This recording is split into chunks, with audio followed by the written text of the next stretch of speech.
Assalamualaikum warahmatullahi wabarakatuh. Perkenalkan, nama saya Rismawati dengan NIM F2020010899 dari kelas A2 Farmasi. Saya akan menjelaskan mengenai reaksi yang terdapat pada alkyl halida, yaitu reaksi eliminasi dan reaksi substitusi. Sebelum kita ke topik utama, sebaiknya kita tahu dulu apa sih itu alkyl halida. Jadi, alkyl halida adalah molekul organik yang mengandung sebuah atom X halogen yang diikat ke sebuah hibridisasi atau karbon sp3. Alkyl halida diklasifikasikan sebagai primer 1 derajat, sekunder 2 derajat, atau tersier 3 derajat, tergantung pada nomor dari ikatan karbon yang terikat dengan halogen. Alkyl halida mempunyai rumus molekul yaitu CnH2+1x dan secara resmi diperoleh dari sebuah alkana dengan mengganti atom hidrogen menjadi halogen. Dan pada topik materi yang akan saya jelaskan yaitu reaksi substitusi, di mana terdapat reaksi SN1 dan SN2.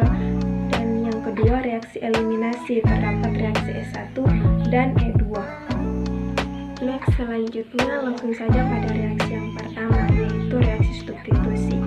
Reaksi substitusi ini melibatkan pergantian satu kelompok gugus fungsional dalam suatu molekul oleh suatu gugus fungsional yang lain. Reaksi substitusi dalam kimia organik dapat diklasifikasikan sebagai reaksi substitusi elektrofilik atau nukleofilik, tergantung pada reagen yang terlibat. Reaksi substitusi nukleofilik biasa terjadi pada senyawa jenuh, seperti alkana dan turunannya, semisal alkyl halida, sedangkan substitusi elektrofilik sering terjadi pada senyawa aromatik. Nah, pada reaksi substitusi ini terdapat reaksi SN1. Yang pertama unimolekuler, di mana hanya satu molekul yang terlibat dalam step atau tahap penentu laju. Yang kedua, reaksi SN2 mengikuti kinetika reaksi orde pertama atau laju reaksi sama dengan K atau Rx. Dalam reaksi SN1 terdapat leaving group yang secara spontan terdisosiasi menghasilkan karbon kation atau ion karbonium, diikuti serangan yang cepat dari nukleofil atau reaksi step terjadi semisal konfigurasi pada atom karbon. Reaksi SN1 ini kebanyakan terjadi pada substrat tersier intermediate atau zat antara, adalah suatu molekul stabil dapat diisolasi yang terbentuk pada proses reaksi, seperti contohnya A tambah B dan C D tambah E C, yang dimana disebut dengan intermediate. Selanjutnya, mekanisme reaksi SN1, yang dimana disosiasi spontan alkyl halida seperti pada gambar di samping, bromida secara lambat tahap atau penentu laju, kemudian menghasilkan intermediate, karbon kation dan ion bromida. Karbon kation atau ion karbonium ini bereaksi dengan nukleofil, kemudian secara cepat menghasilkan produk netral. Selanjutnya, hal-hal yang berpengaruh pada reaksi SN1. Yang pertama ada substrat. Semakin stabil intermediate karbonation, semakin cepat pula reaksi SN1. Urutan stabilitas ion karbonium yaitu benzil sama dengan alil menuju menghasilkan reaksi tersier, kemudian sekunder dan primer. Kemudian menuju ke reaksi karbonium metil dan karbokation benzil dan alil terstabilkan oleh efek resonansi dan urutan stabilitas karbokation tersier, sekunder, primer, dan karbonium metil. Yang kedua, leaving group atau gugus pergi. Semakin baik leaving group, akan semakin cepat pula reaksi SN1-nya. Contoh, ionida, bromida, klorida, dan H2O. Kemudian reaksi SN1 sering dilakukan di bawah kondisi asam, dan air netral akan dilepaskan sebagai leaving group. Pada kasus ini, alkohol akan terprotonasi dan melepaskan air untuk membentuk ion karbonium, seperti gambar di bawah. Selanjutnya, yang ketiga ada nukleofil. Berbeda dengan reaksi SN2, dalam reaksi SN1, nukleofil tidak memainkan peranan utama. Mengapa? Karena nukleofil ini tidak terlibat dalam tahap penentu laju reaksi, misalnya pada reaksi T-butil alkohol, T-butil klorida. Laju reaksinya sama, apakah X-nya klorida, bromida, atau ionida. Yang keempat, solven. Solven dapat mempengaruhi laju reaksi. Beberapa solven berinteraksi dengan ion karbonium dan menstabilkannya. Akibatnya, G akan turun dan reaksi berjalan lebih cepat. Solven, misalnya air dan metanol, adalah bagus untuk mensofasi ion karbonium. Nonpolar solven seperti hidrokarbon jelek dalam mensolvasi ion. Selanjutnya, mekanisme SN2. Nah, pada reaksi SN2, mekanisme yang terjadi hanya satu tahap dan serentak.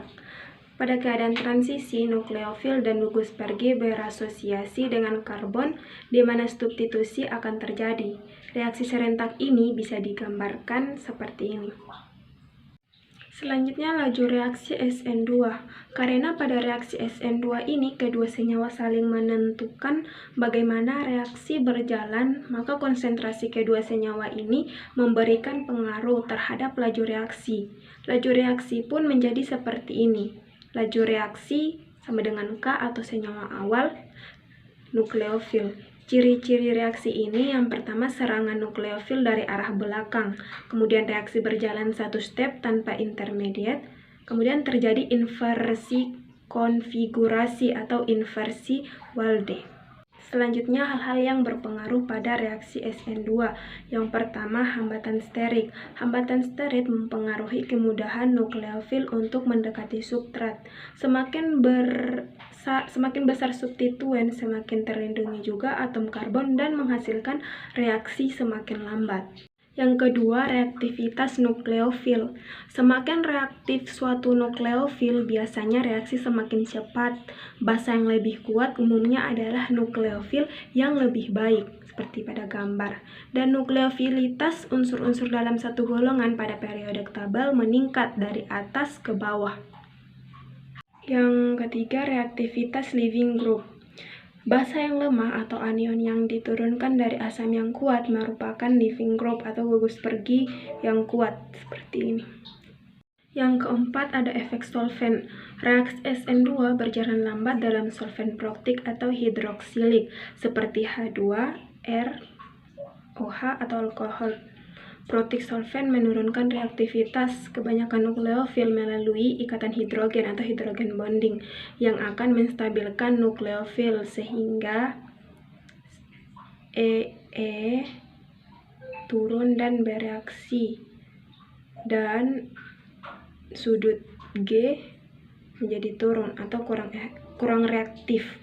Yang topik kedua yaitu reaktivitas eliminasi, adalah reaksi organik ketika dua substituen dilepaskan dari suatu molekul substrat kemudian membentuk ikatan rangkap. Pada sebagian besar reaksi eliminasi organik, setidaknya satu hidrogen membentuk ikatan rangkap. Reaksi eliminasi dapat dianggap sebagai kebalikan dari reaksi adisi, di mana reaksi eliminasi adalah reaksi yang sangat penting dalam sintesis alkena. Beberapa reaksi eliminasi yang digunakan dalam sintesis alkena yaitu dehidrohalogeranasi alkil halida dan dehidrasi alkohol. Dalam reaksi eliminasi terdapat reaksi E1 atau reaksi eliminasi unimolekuler. Pada banyak hal analog dengan reaksi SN1, reaksi E2 mengikuti kinerja orde kedua karena baik nukleofil atau basa dan alkil halida terlibat dalam tahap penentu laju. Laju reaksi ini sama dengan K atau Rx. Kemudian reaksi E2 merupakan reaksi dua tahap melalui terbentuknya intermediate atau ion karbonium. Selanjutnya, mekanisme dari reaksi E1. Yang pertama, disosiasi yang spontan dari leaving group menghasilkan intermediate karbokation. Reaksi ini merupakan tahap yang paling lambat atau tahap penentu laju reaksi. Hilangnya satu proton tetangga pada tahap yang cepat kemudian menghasilkan alkena membentuk R-alkena.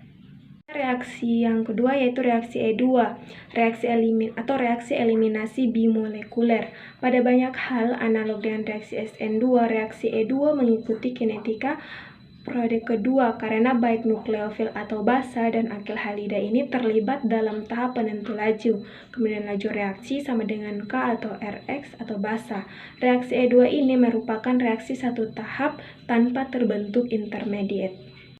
Selanjutnya, mekanisme dari reaksi E2. Yang pertama, basa menyerang ikatan CH sehingga ada tetangga dan mulai mengambil atom H, dan pada saat yang sama ikatan rangkap dua alkena mulai terbentuk dan gugus X mulai meninggalkannya.